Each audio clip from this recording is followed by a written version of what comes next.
این صحبتایی که تو پیج میشد اوایل،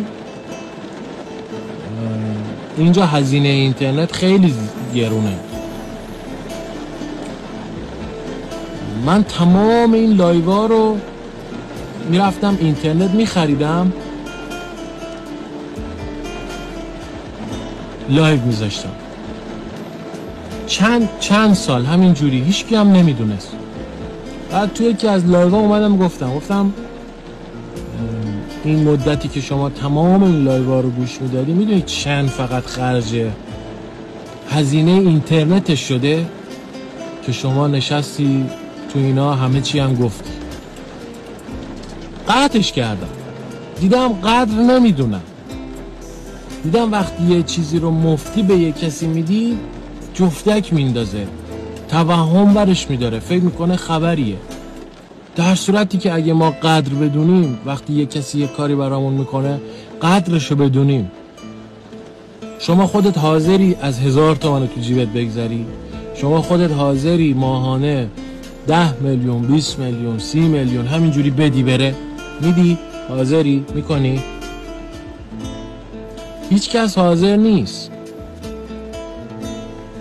اون شور و اشتیاقی که هست میخوای بقیه وجود تو هم اینا رو بچشن.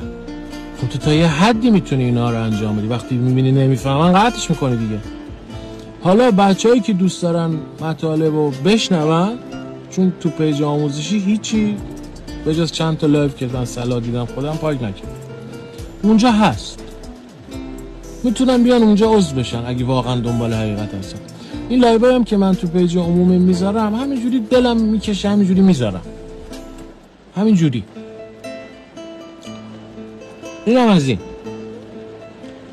پس قدردان باشید تو زندگیتون. وقتی یه کسی یه کاری براتون میکنه بفهمید داره براتون چی کار میکنه، متوجه باشید چه چیزی در دستان شما هست. تو این دوره‌ای که تو فضای مجازی همه دنبال دیگه کم مونده شورتشونه درارن لخت وایسن جلو دوربین که مشتری جمع کنن، که دارین میبینی به چشم. تو این دوره‌ای که دست به هر چیزی آدما میزنن که دیده بشن، تو وقتی میای تو فضای باز یه لایو میذاری، بارون میاد، میای تو ماشینت میشینی، عجیبه. میگن چرا یه چراغ روشن نیست؟ همه عادت میکنن به لودگی، همه عادت میکنن به جفنگ، همه عادت میکنن به کارهای مسخره بیهوده. میشه یه عادت دیگه و این عادت تبدیل به فرهنگ میشه. پس نیا اینجا بنویس بگو چرا زندگیمون تغییر نمیکنه. پس نیا بنویس بگو چرا بارون نمیاد. پس نیا بنویس بگو من چرا فلانم.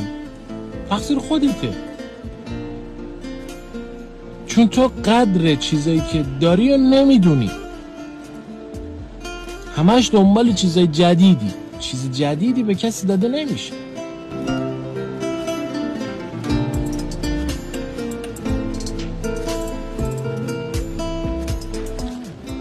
به هر حال گفتم، من تو لایوهای چند سال پیش گفتم دی ان ای ایران بیدار شده، اما این طول میکشه، چند صد سال طول میکشه تا ریستش کامل بشه. حالا این اتفاق افتاده، یه عده توش دارن بیدار میشن، یه عده هم نه، همینجوری دارن جفتک میندازن میرن. ما خودمون خیلی جفتک انداختیم تو زندگی و کلی از این کارهایی که خیلی از شما توش ادعاتون میشه تا تهش رفت. شما فکر نکنین اینجا ما جلو دوربین میشینیم صحبت میکنیم بچه فوفوی تو پرقو بودیم، نه، ما کف خیابون بزرگ شدیم. به لطف خدا همیشه هم دستمون تو جیب خودمون بوده. پس من خوب میفهمم وقتی یه کسی میاد میگه آقا من پول ندارم یعنی چی؟ آقا من درد میکشم یعنی چی؟ آقا من طرد شدم یعنی چی؟ متوجهم چی میگی؟ گرسنه‌ام شد.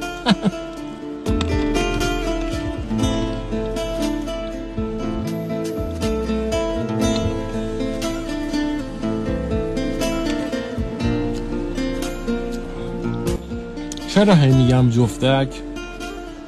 که تو بدت بیاد. من بعضی از کلمه ها رو از عمد میگم که تو بدت بیاد، بهت بر بخوره، که دردت بگیره، که بسوزی.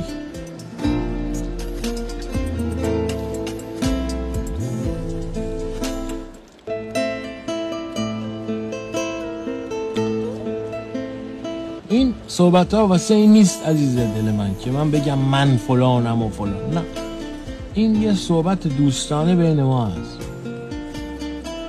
شما نمیخواد از ما تعریف کنی، نه تمجید.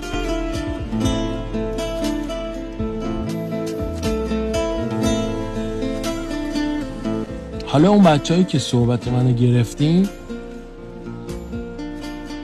بهتون گفتم باید چی کار بکن. حالا اگه کسی سوالی داره بپرسه. فقط قبلش بهت بگم اگه سوال پرسیدی ممکنه هر چیزی بشنوی. قشنگ فکراتو بکن، اگه سوالی داری بپرس. چند دقیقه دیگه من حوصله‌ام هست، صحبت میکنم و میرم. فقط حواست باشه چی میپرسی. یه دفعه دیدی اوضاع ریخت به هم. میگه سریعترین راه. وای وای وای، خیلی دلم برات میسوزه، هیچی بهت نمیگه. میگه سریعترین راه و بهترین راه برای بالا بردن فرکانس وجودی چیه؟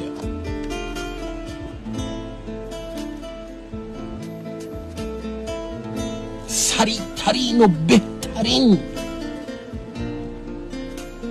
دنبال سریعترین و بهترینی؟ برو حالا یکم بچرخ.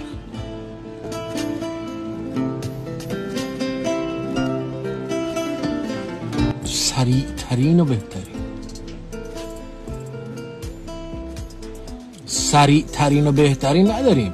پوستت باید کنده بشه، باید درد بکشی. سریعترین و بهترین. برو بگرد پیدا کن اگه راست میگی. اول باید دهنت ببندی، چسب بزنی، راه بری. بیان چک بزنن زیر گوشت، صدا ندی.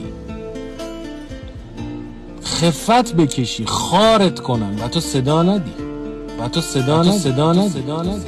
اینجوریه این تونله. اگه میخوای از توش عبور کنی باید پوست بندازی. دنبال سریع ترین و بهترین نباش. البته من اینجوری صحبت میکنم بهتون بر نخوره بچه. من میخوام بی پروا با هم صحبت کنم. قصد بی احترامی نداریم. کسی حس بی احترامی بهش دست میده من عذر میخوام. همینی که هست. خب اگه درد میکشی، تو سری هم داری میخوری، این به زودی درسش رو بهت میده. منتها اگه بخوای بدون راهنما بری جلو، خیلی کارت سخت میشه و خیلی درد میکشی. اگر راهنمای حقیقی تو که به قلبت وصله پیدا کنی، خیلی میتونه بهت کمک کنه. چون راهنمای تو قبل از اینکه این اتفاقات برات بیفته در موردش صحبت کرده، گفته که چه چیزی در پیش داری، تمام وجه، بعد و حالتهای زندگی تو برات توضیح داده و تو وقتی به اون دل میبندی، تسلیمش میشی و به حرفاش گوش میدی، راهنماییت میکنه. تو باید تسلیم بشی به خودت. تا تسلیم راهنمات نشی اون نمیتونه بهت کمک کنه. تا وقتی هی میگی من نمیشه. به اینم تایید سوم.